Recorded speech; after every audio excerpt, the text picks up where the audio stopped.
Muri iyi si hari abantu babigezeho, ndavuga ibyishimo n'ubukungu.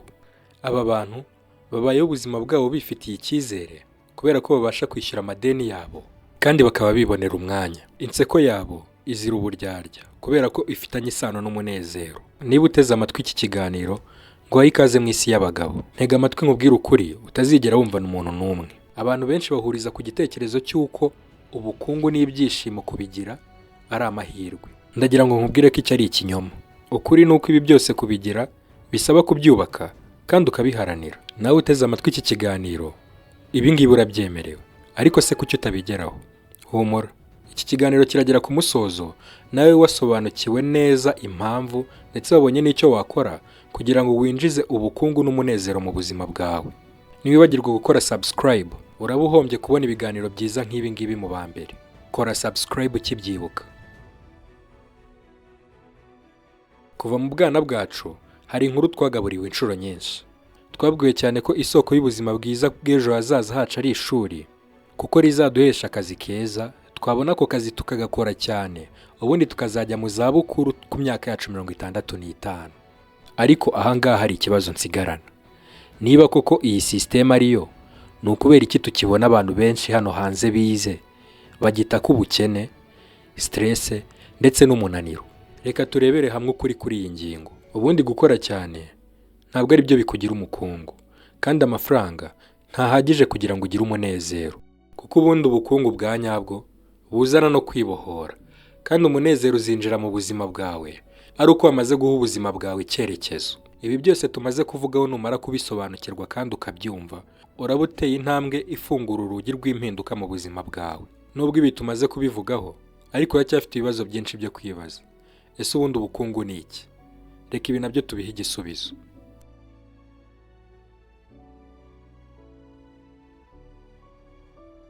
Ubundi ubukungu cyangwa ubukire ntabwo ari imibare myinshi ufite kuri konti yawe ya banki. Ubukungu ntabwo ari ugutunga imodoka zihenze cyangwa kuba mu mazu manini, ahubwo igihe cyose ubyuka ugakora icyo ushaka igihe ugishakiye kandi ukabikorana n'uwo ushaka mu gihe ubitekereje, ubwo nibwo bukungu. Igihe cyose ubyuka ukagira amahitamo ku buzima uri bwirirwemo mu munsi wawe wose, nta kabuza uba uri umukire. Nubona winjira mu iduka ugafata produit iyo ari yo yose wifuza mu buzima bwawe ubonamo, kandi ntugire gushidikanya cyangwa ibibazo by'ibiciro byayo, nta kabuza uba uri umuherwe.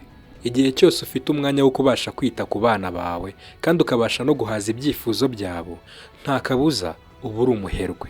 Ubundi ubukungu mu ijambo rimwe cyangwa umukungu ni umuntu wese ubasha kuyobora ubuzima bwe. Igihe cyose ari wowe ufite uburenganzira ku buzima bwawe, ari wowe muyobozi w'ubuzima bwawe ndetse n'ubw'ibigukikije, icyo gihe ujye wibara nk'umukungu. Nimba uteze amatwi iki kiganiro ukaba uri kumva ibi bintu turi kuganiraho bidashoboka, ni ukuri nta nubwo bishoboka mu buzima bwawe. Ahubwo wowe uteze amatwi iki kiganiro ukaba uri kwibaza uburyo nawe ibi wabyinjiza mu buzima bwawe, ntucikwe n'aya mahirwe. Dore ngizi strategy 3 zonyine ukeneye. Strategy ya mbere, ukeneye gutekereza nk'abakungu cyangwa abakire. Ubundi mbere y'uko ukorera n'ifaranga rimwe, ukeneye kubanza guhindura imyumvire. Ubundi imyumvire abakene bahurizaho ni imyumvire ifite ubwoba. Usanga biyaturiraho kenshi ko badashoboye, batinya gufata riske, kandi bibwira yuko hari ibitarabagenewe kuko atari abanyamugisha. Mu gihe imyumvire y'abakire bo cyangwa abakungu irushywa no kumenya. Mu gihe cyose abakungu cyangwa umukire yamenye ikintu, usanga ikintu cya mbere yibaza ari uburyo ibyo bintu yabigeraho. Umukungu arangwa no guhora yiteguye kwiga ibintu bishya kandi ahora yibaza agashya yakongera mu buzima bwe. Niba nawe wifuza impinduka mu buzima bwawe, iki nicyo gihe ngo utangire uhindura imyumvire. Va muri ya myumvire yo kumva ko hari ibitagukwiriye cyangwa hari ibitarakugenewe, utangire ubisimbuze imyumvire y'ukumvisha yuko ibintu byose bishoboka kuri wowe kandi byiza byose nawe byakuremewe. Gira umutima uharanira kugera kuri za nzozi zawe, imyumvire yawe ikumvisha yuko ukwiriye ibyiza. Imyumvire yawe nimara guhinduka, no mu buzima busanzwe uzagira motivation cyangwa courage yo guhindura ubuzima bwawe. Dore strategy ya kabiri, kungahara ku bumenyi. Ubundi ukimara gukira mu myumvire, ukimara guhindura imyumvire yawe ukayikura mu kumva ko hari ibitarakugenewe, ukayisimbuza kumva ko nawe ubukungu ari ikintu cyakuremewe, ikindi cya kabiri ugomba gukora ni ugukungahara ku bumenyi, kwibikaho ubumenyi bwinshi. Ubundi ubukungu buzanwa n'uko wowe wifitemo ubushobozi bwo kurema agaciro kawe muri sosiyete ubamo. Urugero, ushobora kuba uri umucuruzi mwiza, ushobora kuba uzi kwamamaza ibintu neza, ushobora kuba uri umushoramari mwiza, cyangwa se ukaba uri umuhuza mwiza w'abantu, ushobora kuba wifitemo ubushobozi bwo kuba umuyobozi mwiza, cyangwa se ushobora kuba uzi gukemura ibibazo bya sosiyete ubamo. Ubu bumenyi bwose tumaze kuvuga ntabwo ari ngombwa ko bwose ugomba kubugira muri wowe, ariko ni ngombwa ko ugomba kuba ufite bumwe muri ubu ngubu uzi neza kandi uri uwa mbere muri bwo. Igihe cyose hari ubumenyi wibitseho bwagirira umumaro sosiyete atari wowe ku giti cyawe gusa, nta kabuza uzaba umukungu.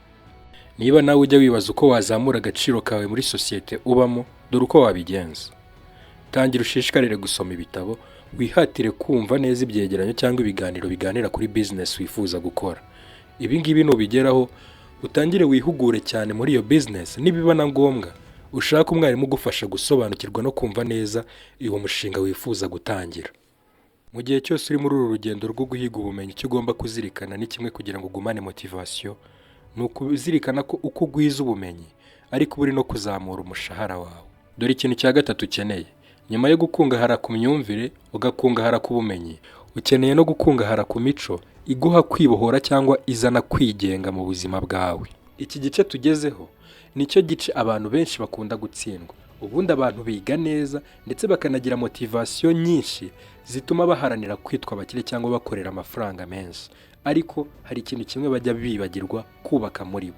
Bibagirwa kubaka muri bo imico iranga abakire, imico iranga umukire ufite kwibohora mu buzima bwe.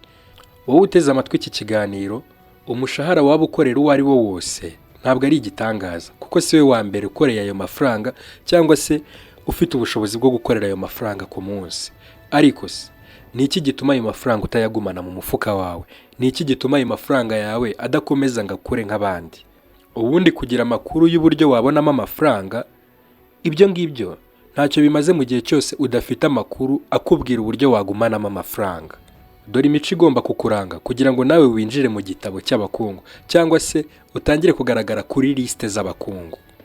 Icya mbere, tangira ukorera amafaranga afite intego.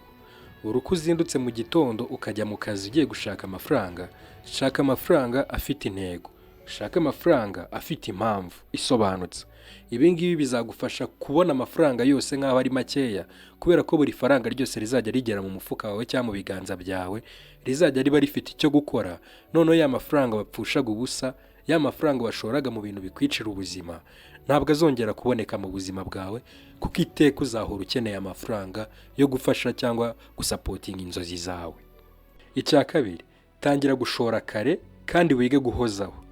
Iki kintu cyitwa gushora imari cyangwa gushora amafaranga yawe, ibi ngibi nibyo byonyine bizaguhereza uburenganzira cyangwa se bizakubohora ukarekera kubyuka buri gitondo ujya gukorera amafaranga, kuko amafaranga yawe amenshi azaba ari kugukorera.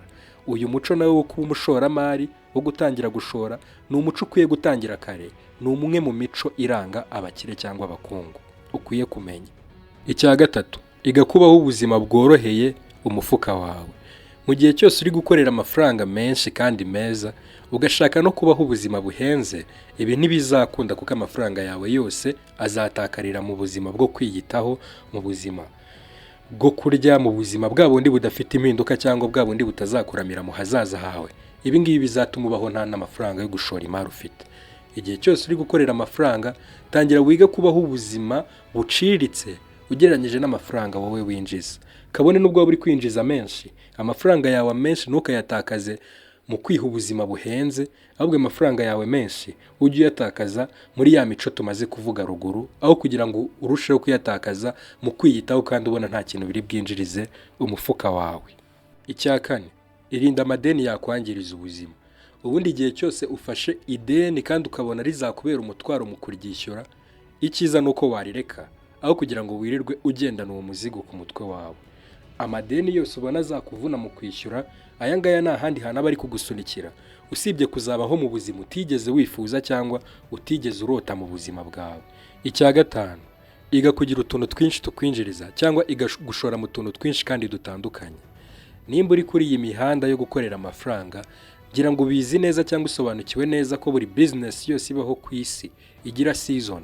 igira season yo gukunda, ikagira na season yo kwanga. Iteka rero mu gihe uri gukora business imwe cyangwa se utsimbaraye cyangwa amafaranga yawe yategereje mu kintu kimwe, cya gihe kizaba kitari gukunda, ushobora kuzisanga urimo uragwa mu mutego wo kujya muri ya madeni twari turimo kuvuga hejuru. Uburyo bwiza bwo kugira ngo ubashe kurinda ubukungu bwawe cyangwa inzira y'ubukungu bwawe ibe ari inzira ihora iri kuri move cyangwa ihora igenda buri munsi, nuko waba ufite ahantu ukura cyangwa waba ufite utu business dutandukanye kandi tukwinjiriza amafaranga. Dore icya gatandatu ari nacyo cya nyuma kandi cy'ingenzi ukwiye kuba ufite mu buzima bwawe, ni discipline cyangwa ikinyabupfura. Ubundi igihe cyose uzajya ubona uri gukora ikintu kigomba gukorwa, kabone n'ubwo wowe wari buri kwiyumvamo ko udashaka kugikora, icyo nicyo giciro uba uri kwishyura kizana kwibohora ubukene mu buzima bwawe. Niba ushaka ubukungu, bwubake. Niba kandi wifuza ibyishimo, bigira amahitamo yawe. Ntibizigera byoroha muri urwo rugendo rwo kubigeraho, ariko imvune uzahuriramo nazo muri uru rugendo zizaba zingana n'ingororano uzahabwa n'urusoza. Ndagushimiye wowe wanteze amatwi. Ikiganiro Isi y'Abagabo nakagaruka. Ciao ciao.